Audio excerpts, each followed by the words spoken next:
Hello, नमस्कार, आदाब, सत श्री अकाल और अस्सलाम वालेकुम। मैं हूं मोहम्मद अहमद काज़मी, लेकर आया हूं आपका पसंदीदा कार्यक्रम आपके रूबरू। इस कार्यक्रम में हम आपको कुछ जानकार लोगों से मिलवाते हैं और गहराई से अपनी जानकारी बढ़ाने के लिए बात करते हैं और कोशिश ये करते हैं जो इंफॉर्मेशन हमारे आपके पास दूसरे रास्तों से नहीं पहुंचती, हमें वो इंफॉर्मेशन मिले कुछ जानकार लोगों से। आज संडे है और एक बार फिर हम सईद नकवी साहब की खिदमत में हैं। कई इश्यूज हैं इस बार बहुत ही अहम। वो ये कि अ, नॉर वो ये कि स्वीडन की राजधानी स्टॉकहोम में ईद के दिन बाकायदा कुरान जलाने की इजाजत पुलिस ने दी और पुलिस को इजाजत देने के लिए अदालत ने हुक्म दिया। तो ये बिल्कुल इस किस्म का वाकया है कि इसके बाद जिस तरह से बहुत से मुस्लिम मुल्कों की तरफ से और खास तौर पर रूस की तरफ से बहुत ही अहम रिएक्शन आया है। और रूस के प्रेसिडेंट व्लादिमीर पुतिन दागिस्तान गए, वहां एक मस्जिद में विजिट किया और उनको तोहफे में कुरान मिला। उन्होंने कहा कि हमारे यहाँ किसी भी मजहबी किताब के डिसिक्रेशन या बेअदबी की कोई गुंजाइश नहीं है, हमारे यहाँ कानून है। इस पर हम बात करेंगे। इसके अलावा इस कुरान के जलाने के मामले पर ओआईसी की इमरजेंसी मीटिंग होने वाली है सऊदी अरब में। वो क्या कुछ है ऐसे वक्त में जबकि मिडिल ईस्ट में अमेरिका और इजराइल कमजोर होते नजर आ रहे हैं, यूक्रेन में अमेरिका कमजोर होता हुआ नजर आ रहा है, यूरोप में बहुत बड़ी मुश्किलात हैं, इकोनॉमिक यानी फाइनेंशियल क्राइसिस एक तरह से आ रहा है, वहां महंगाई और दूसरी मुश्किलात हैं। इस बीच में इन वाकयात का क्या मतलब है, क्या मानी है, इस सब पर बात करेंगे। सईद नकवी साहब, वेलकम है आपका। मीडिया स्टार वर्ल्ड को आप वक्त दे देते हैं, बहुत बहुत शुक्रिया आपका। आप ये बताइए कि इस वक्त जबकि इजराइल के अंदर हंगामा है, वेस्ट बैंक में एक तरफ जो रेजिस्टेंस फोर्सेस हैं वो इजराइलियों के सामने लड़ रही हैं, फिलिस्तीनी अथॉरिटी का जो कंट्रोल है वो कम हो रहा है, और ऐसे वक्त में जबकि कुछ फार राइट यहूदियों की तरफ से भी फिलिस्तीनियों के खिलाफ हमले हो रहे हैं, इस बीच में ये कुरान के जलाने के क्या मानी है, क्या कुछ आप देख रहे हैं?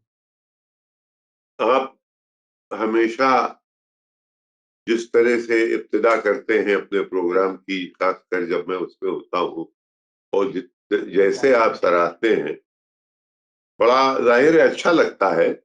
लेकिन मैं ये बता दूं आपको कि मैं इन प्रोग्रामों में इस वजह से आता हूँ कि आपके सामईन जो हैं, आपके व्यूअर्स जो हैं, उनके डायरेक्ट मुझ तक जो अप्रिसिएशन के टेलीफोन कॉल और मैसेजेस आते हैं, उनका आपको, मेरे ख्याल में मुझे खुद भी सबको अंदाजा नहीं।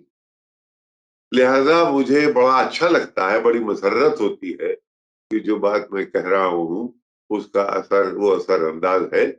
और इसी वजह से आपके हुक्म की हमेशा मैं तामील करता हूँ और हाजिर हो जाता अरे साहब, रिक्वेस्ट करता हूं मैं, हम कहाँ हुक्म के, हम तो आपके बिल्कुल आपसे बहुत कुछ हूँ। सीखते हैं और हम रिक्वेस्ट कर सकते हैं आप। अब रही बात इसकी, जो जो कुरान की कुरान कुरान जलाने जलाया गया है। जी जी जी। जी। देखिए, ये आज पहली दफा नहीं हुआ है। इधर कुछ नॉर्डिक कंट्रीज में कुछ ज्यादा ये वबा फैल गई थी। अगर आपको याद हो, वो एक लड़का निकला था जिसने एक बंदूक लेके तमाम लोगों को मारना शुरू कर दिया था, और वो भी उसके पास निकला कि ये इस्लाम के खिलाफ एक बहुत बड़ी दस्तावेज निकली, वगैरह वगैरह वगैरह। वहां बहुत से किस्से हुए। ये पता नहीं लोगों को याद है कि नहीं, 8वीं सदी में एक, जबकि कर्दोबा की मस्जिद स्पेन में अपने उरूज पर थी, तो वहां के कुछ क्रिश्चियन तंजीमों ने ये तय किया कि भाई इसको रिक्लेम करने के लिए हम क्या करें। तो उसमें एक लिवियो कुछ इस तरह का नाम मैं भूल रहा हूं, और वो दो कई थे पास्टर्स और मंक्स। ये एक बारी बारी जाते थे और रसूल अकरम की तौहीन में कुछ कर्ज करते थे, गाली गलौज करते थे, ताकि प्रोवोक हो हुकूमत। अच्छा, हुकूमत बड़ी मुस्तहकम थी और उसने वो जानती थी कि इनका मकसद ये है कि हम प्रोवोक हों, और प्रोवोक हो तो फिर एक मार्टर बने, और जब मार्टर बने तो फिर वो हीरो हो, और गोया उनका काम इस तरह से बनना शुरू हो।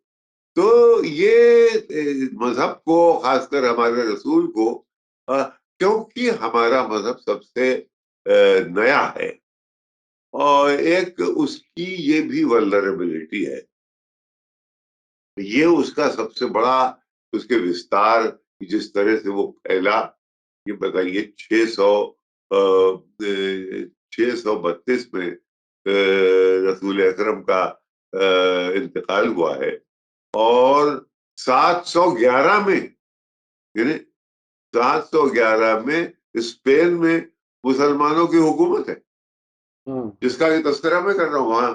और साहब, क्या मस्जिद है, मस्जिद कर्दोबा। आपके व्यूअर्स ने अगर वो नज्म नहीं पढ़ी है तो इकबाल को निकाले, और उसमें मस्जिद कर्दोबा के ऊपर जो इकबाल की नज्म है कि सिलसिला रोज़ो शब, कि किस तरह से सिविलाइजेशन आती हैं और जाती हैं, और उस वक्त तक उसके ऊपर उन्होंने उनकी नजर। मैं ये इसलिए बता रहा हूं कि ये कई दिनों से ये चल रही हैं ये तंजीमें। आज ये क्यों? बिल्कुल, यानी ये कि जिस जो राख हो गई थी, उसके अंदर कहीं चिंगारी पैदा की जाए, क्योंकि बाकी और सब जितने भी नश्तर हैं वो बेअसर हो चुके हैं। ये यूक्रेन की जंग ने वाजे कर दिया। अब ये है कि जो इस्लामोफोबिया जो 9/11 के बाद दुनिया में फैला था, कि क्या भाई वो ही एक रास्ता है? तो एक तो पीछे की तंजीमों में इस तरह की बात हो सकती है कि भाई एक बड़ी फिर से उसको भड़काया जाए उस आका। अब देखिए, अब क्या हुआ, एक साहब ने ये हरकत की कलाम पाक के साथ, और ओआईसी की फौरन मीटिंग बुला ली गई। अब ओआईसी की फौरन मीटिंग बुला ली तो एक बहुत बड़ी बात हो गई। उसमें एक पॉलिटिकल पहलू है जिसपे कि नजर आपके व्यूअर्स को डालना चाहिए। वो ये कि ईरान ने फौरन टेलीफोन किया, और ओआईसी 2 मिनट नहीं लगे उसको मानने में कि हाँ एक एक्स्ट्राऑर्डिनरी, यानी ईरान और रियाद कई तालमेल, ये एक बहुत अहम पहलू है इस ओआईसी की कॉन्फ्रेंस के बुलाने का।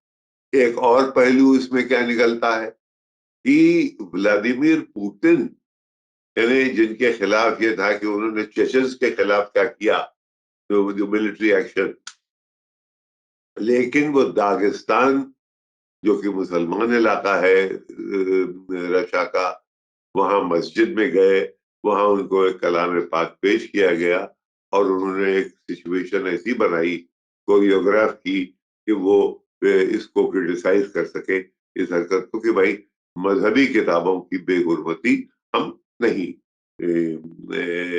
उसकी इजाजत हमारे यहाँ नहीं है, न दुनिया में कहीं होना चाहिए। तो बहरहाल ये है, इसके मानी यह है कि चिंगारी को फिर भड़काया जाए, क्योंकि वरना कुछ बेबसी सी दुनिया वेस्टर्न दुनिया में दिखाई दे रही है, कि अब यह है कि भाई हमारी हेजेमनी गई, हमारी डोमिनेंस जा रही है, तो किस तरीके से इन शोलों को हम भड़काए रखें। वो कहीं तंजीम बनी है, या ये कि एक ये लोन वुल्फ है, ये भी हो सकता है, लेकिन ऐसा अच्छा अच्छा लगता अच्छा नहीं। अच्छा अच्छा अच्छा नकवी साहब, इसमें लॉन वोल्फ होने के इम्कान इसलिए कम है कि जनवरी में वहां इस किस्म का वाकया हुआ था तुर्की की एम्बेसी के सामने, और उस वक्त ये बात कही जाती थी कि स्वीडन की नेटो की मेंबरशिप में तुर्की रुकावट बना हुआ है, इसलिए वहां पुराना। हाँ, तो एक तो वो एंगल है। एक पहलू ये है। हाँ, तो अब मैं एक चीज और समझना चाहता हूं। अभी पिछले हफ्ते में कुछ ऐसे वाकयात हुए हैं जिसका मैंने शुरू में जिक्र किया, वेस्ट बैंक में कुछ हार्डलाइन यहूदियों की तरफ से फिलिस्तीनियों के खिलाफ हमले बढ़े हैं और उन हमलों की फॉर्मल किस्म के बयानात के जरिए इजराइल ने उसे क्रिटिसाइज किया है। लेकिन इससे पिछले एक हफ्ते और देखें तो एंटनी ब्लिंकन सऊदी अरब आए थे। वहां उन्होंने जीसीसी मुल्कों के फॉरेन मिनिस्टर से भी मुलाकात की थी और इजराइल से ताल्लुकात नॉर्मल करने की एक तरह से वकालत की थी। अब वो इजराइल से ये कह रहे हैं और उन्होंने फोन पर भी कहा, उसके बाद एक इंटरव्यू में भी कहा पिछले 3 दिन के अंदर अंदर कि इजराइल को इस पर रोक लगानी चाहिए, नहीं तो सऊदी अरब से ताल्लुकात नॉर्मल करना मुश्किल हो जाएगा। क्योंकि पिछले कई महीनों में अमेरिका इन ताल्लुकात को कायम कराने की कोशिशें करता रहा है और एमबीएस ने, मोहम्मद बिन सलमान ने साफ कहा ब्लिंकन की विजिट में कि जब तक फिलिस्तीनियों का मसला हल नहीं होता हम ये ताल्लुकात नॉर्मल नहीं कर सकते। इस वक्त ये चीजें जो ये सारी हो रही हैं, इसमें ये इन वाकयात को अगर कनेक्ट करके समझे तो क्या है, क्योंकि बहरहाल बहुत ही अहम वाकयात। बस इसीलिए फलीते में आग लगाई गई है इस वक्त।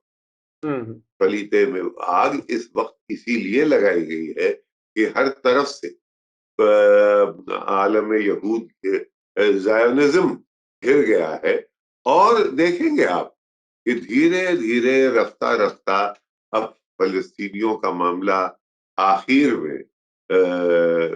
में सामने आएगा और उसको शायद वो जो मरहले उन्होंने बेचारों ने सदियों से झेली है, झेला है, जो उसका कोई ना कोई खमियाजा उनको मिलेगा, उसका उनको इनाम मिलेगा। और अच्छा मैं एक चीज नहीं, उसके बाद एक चीज और, आप अपने घर की तरफ देखिए।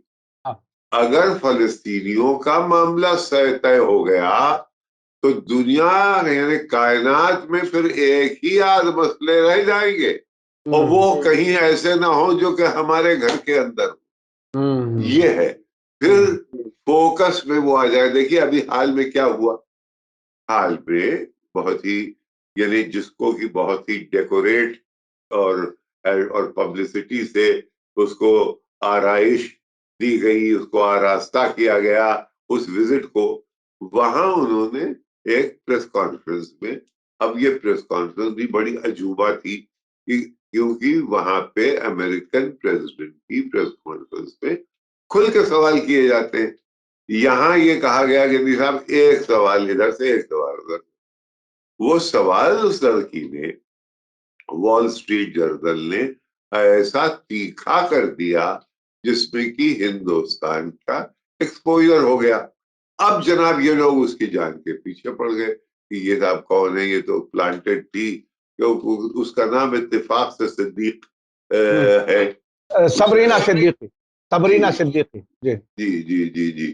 तो ये है कि इस और कई वहां पे न्यूयॉर्क टाइम्स में, न्यूयॉर्कर मैगजीन में, वॉशिंगटन पोस्ट में, तमाम जगह हिंदुस्तान के ह्यूमन राइट्स वगैरह का लेके बहुत से मज़ामीन इधर आए हैं।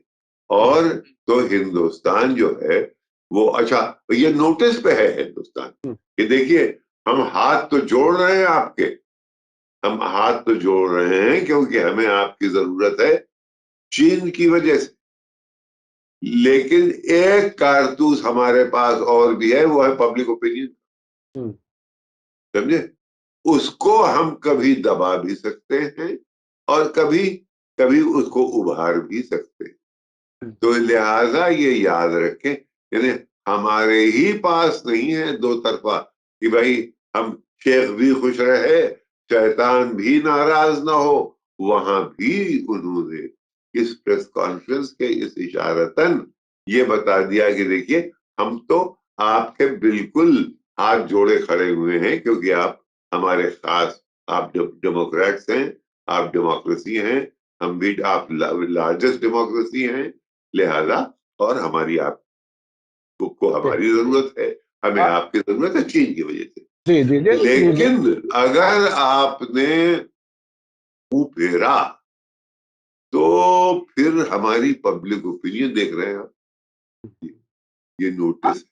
अच्छा सईद नकवी साहब, वैसे तो आपने बहुत लंबे अरसे से बहुत चीजें आप देख रहे हैं। अमेरिका के जब ये ह्यूमन राइट्स के इश्यूज आते हैं या कुछ इस किस्म के इश्यूज जिसपे कभी भी किसी को, अगर देसी हिंदुस्तानी जबान में कहा जाए, हड़काया जा सकता है, तो वो उसका ड्यूअल पॉलिसीज इस किस्म के मामलात में, मसलन सऊदी अरब में कुछ होता है वो खामोश रहता है क्योंकि अपने नजदीकी दोस्त हैं, और कहीं और कुछ होता है तो उस पर शोर मचाता है। तो ये इस किस्म के उसके पास रिजर्व किस्म के इश्यूज रहते हैं। अब मैं जो किसी और बात पे आना चाहता हूं वो ये कि जिस तरह से लेकिन ये बात बहुत अहम है। हाँ, इसमें एक जरा सा पॉइंट अगर आप इजाजत दें, जिसकी वजह से, क्योंकि ये जो कुछ हो रहा है अभी, उसमें ये मिडिल ईस्ट के अंदर जितना भी कल्फिशार है, उसमें एक पहलू ये भी है कि अब पहले देखिए, पहले अमेरिका सोल सुपर पावर था 1991 सोवियत कोलैप्स के बाद। सोल सुपर पावर जो था, वो जो भी चाहे वो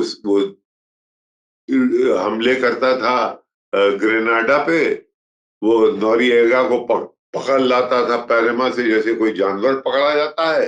वो चला जाता था अफगानिस्तान, जो हमले करता था तमाम मिडिल ईस्ट के तमाम ममालिक पे।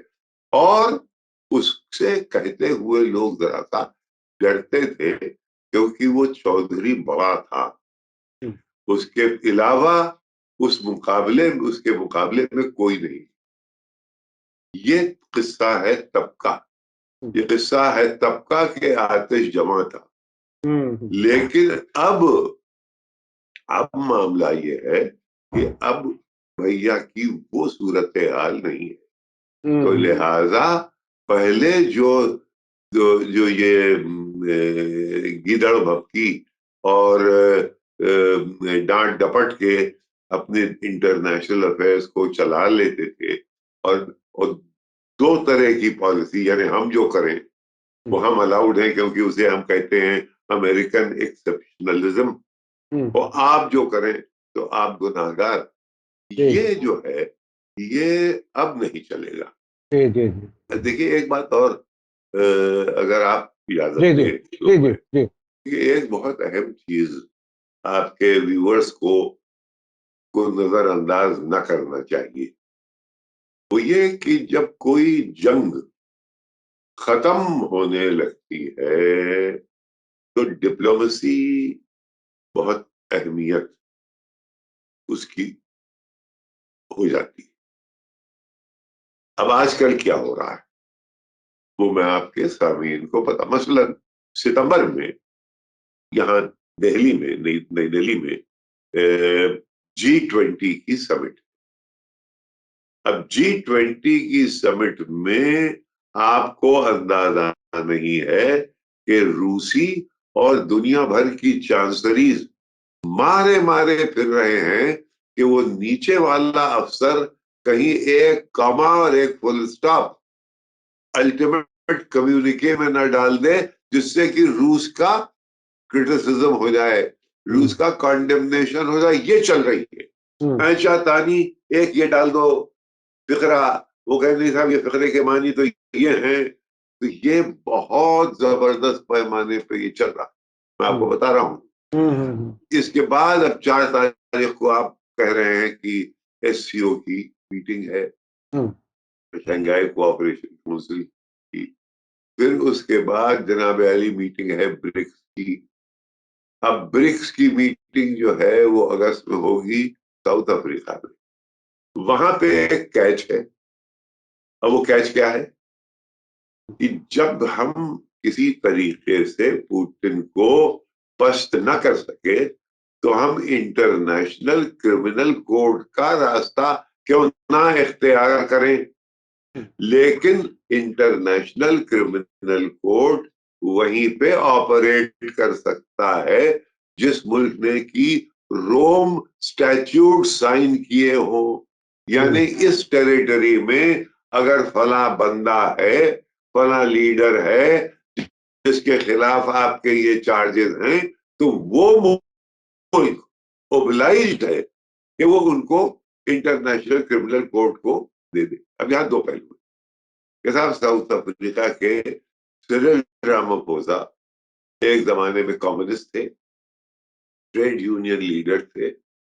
वो इस चक्कर में नहीं है कि वो किसी तरह से दौड़ के और मैनिकल्स डाल दे पुतिन के हाथ में जब वो वहां समिट में आए, वो तो नहीं करेंगे। लेकिन अगर इंटरनेशनल क्रिमिनल कोर्ट ने ये कह दिया कि ये वारंट है, तो फिर कोई रोक नहीं सकता। लीगली इंटरनेशनल लॉ के तहत रोका नहीं जा सकता। अभी तक ये डर नहीं था। आज डर इसलिए पैदा हुआ है कि वहां एक साहब हैं, जज जो बन के आए हैं, वो है बरतानवी, लेकिन नाम है उनका कुछ करीम। यानी उनके बाप नॉर्थ वेस्ट फ्रंटियर प्रोविंस के थे, लेकिन वो हैं, जैसे अब सुनाक साहब जो हैं, वो हैं तो हिंदुस्तानी, लेकिन बरतानिया के प्राइम मिनिस्टर हैं।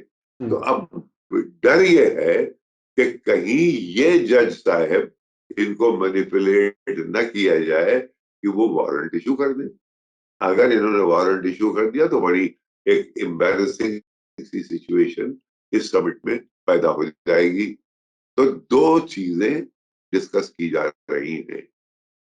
एक तो ये कि वहां पे पुतिन जाए नहीं, दिमित्री मेदवेदेव जो जो कि उनके आला लीडर हैं, वो आ जाए।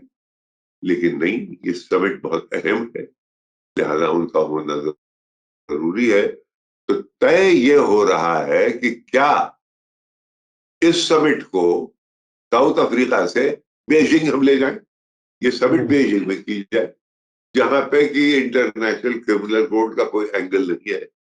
तो ये मैंने कहा कि एक खेल जो पीछे डिप्लोमेसी का चल रहा है, वो लोगों को नहीं मालूम, वो आपके व्यूअर्स जो कि ये बहुत अहम होता है। मैं भी अक्सर कभी कभी कोशिश करता हूं कुछ चीजें बता करके, फिर अपने व्यूअर्स से कहता हूं कि अगर ऐसा हो तो ये समझ जाइएगा कि ये क्यों हुआ।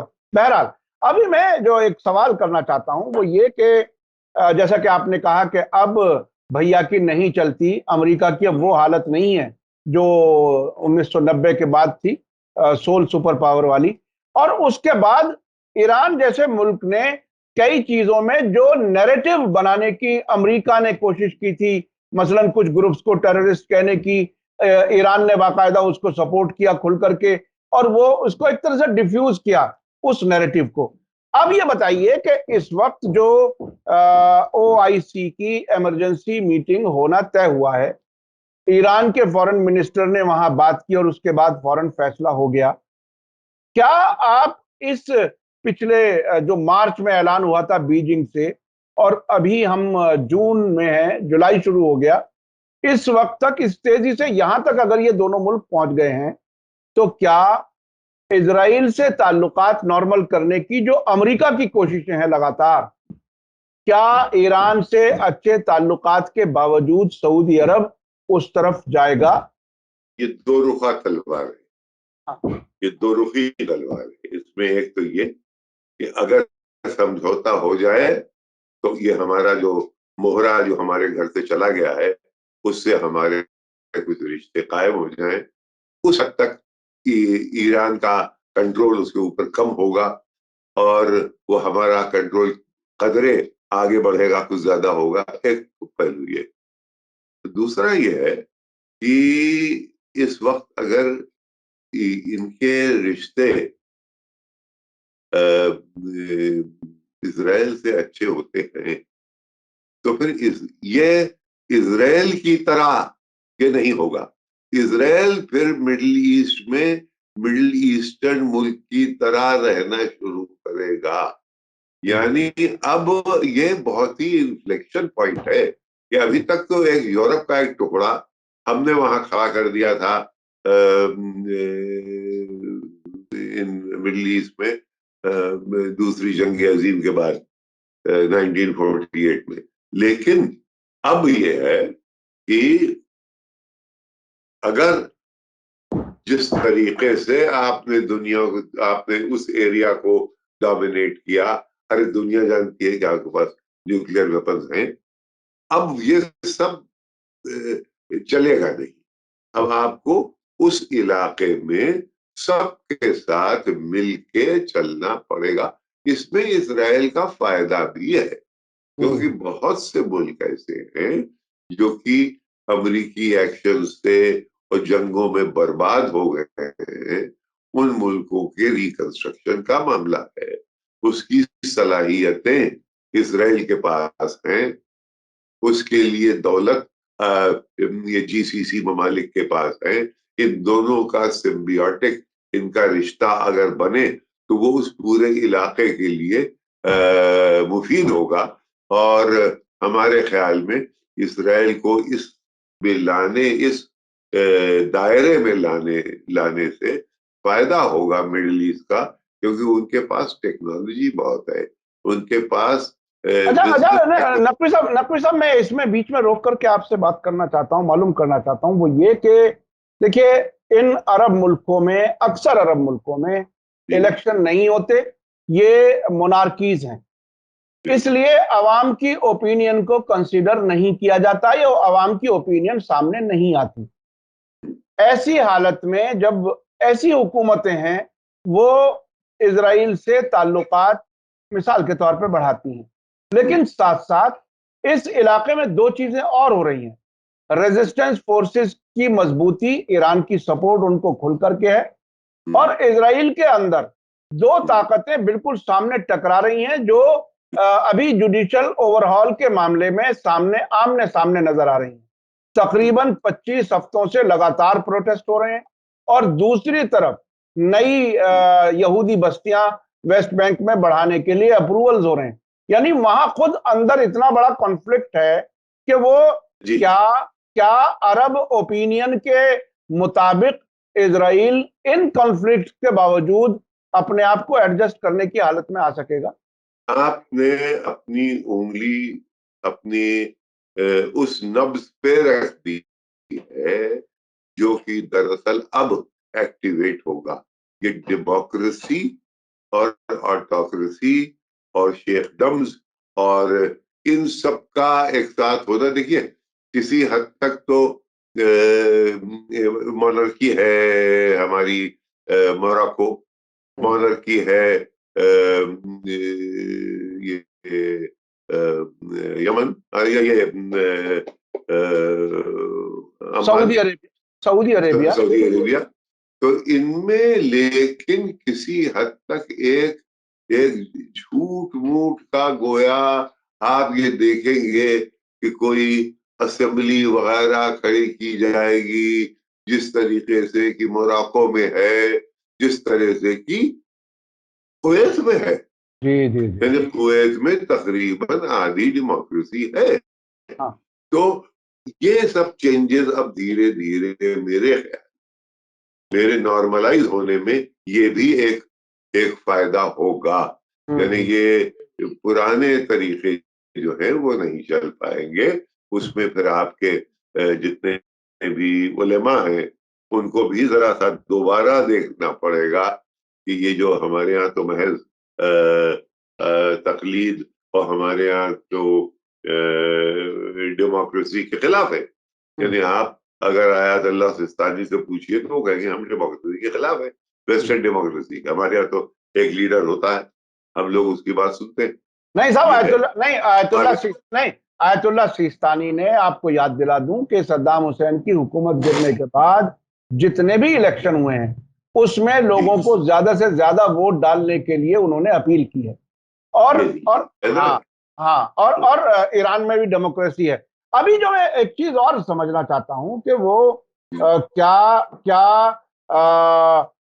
ये अरब मुल्कों में, देखिए हमारी आपकी अक्सर बात होती है मीडिया का क्या असर होता है, मीडिया कैसे नैरेटिव बनाता है।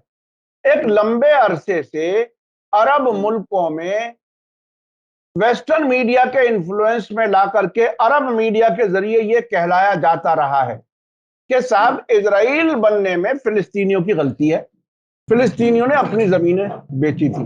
दूसरी बात, वहां के मीडिया ने अवाम को यह समझाई है, जो डेमोक्रेसी में नहीं रहते उन अवाम को यह समझाई है कि ये झगड़ा महज टेरिटोरियल डिस्प्यूट है और इसमें इस्लाम और जिविश मजहब का कोई टकराव नहीं है। इस किस्म की बातें अरब अवाम को बताई गई हैं। तो क्या उस तरह से, जिस तरह से उनका जहन बनाया गया है, उसका फायदा उठाते हुए इजराइल की एक्सेप्टेंस बनेगी ऐसे वक्त में, जबकि ईरान उसको बिल्कुल दूसरे तरीके से होगी। हाँ। ये चीजें रहेंगी, ये इस किस्म के स्टेप्स दौड़ेंगे नहीं, ये रहेंगी। अभी इसमें वक्त लगेगा एक ट्रांसफॉर्मेशन। आप पूरा सोसाइटल ट्रांसफॉर्मेशन की बात कर रहे हैं, उसके लिए धीरे धीरे आहिस्ता आहिस्ता ले, सांस भी आहिस्ता, कि नाजुक है बहुत काम, आफाक के इस कार गए शीशागरी का। तो अभी बहुत धीरे धीरे फूंक फूंक के चल रहा है। यानी कि हम ये उनसे रिश्ते हो गए और धड़ाक से लीजिए अब हम लोग बदल गए, ऐसे नहीं बदलता है, कौमें ऐसे नहीं बदलती। अब ब्लिंकन ने भी तकरीबन जो 2 दिन पहले कहा है वो यही कहा है कि ये ओवरनाइट होने वाला नहीं है, यानी सऊदी और इजराइल ताल्लुकात भी इतनी जल्दी होने वाले नहीं है, वो इस बात को कह रहे हैं। बहुत बहुत शुक्रिया सईद नकवी साहब, आपसे बात करके बहुत सी गहराइयों से चीजें हम समझने की कोशिश करते हैं और उसका आप जवाब भी देते हैं। आपने ये बात हमारे इस प्रोग्राम में तकरीबन दूसरी बार कही है कि इजराइल का जो नेचर है इस वक्त, जो एग्रेसिव नेचर है, उसमें तब्दीली आएगी और एकोमोडेट करेगा मिडिल ईस्ट के मुल्कों के साथ। आने वाला वक्त कैसा होगा वो तो वक्त बताएगा, लेकिन आपने बहुत सी मालूमात हमें दी, उसके लिए बहुत बहुत शुक्रिया। इसी के साथ मुझे दीजिए इजाजत, धन्यवाद, शुक्रिया, जय भारत, जय हिंद। मीडिया स्टार वर्ल्ड के और वीडियो देखने के लिए हमारे चैनल को सब्सक्राइब करें और सीधे नोटिफिकेशन पाने के लिए बेल आइकन दबाएं। और अगर हमारी खबर सच्ची और अच्छी लगे तो अपने व्हाट्सएप, इंस्टाग्राम, फेसबुक और ट्विटर अकाउंट पर जरूर शेयर करें।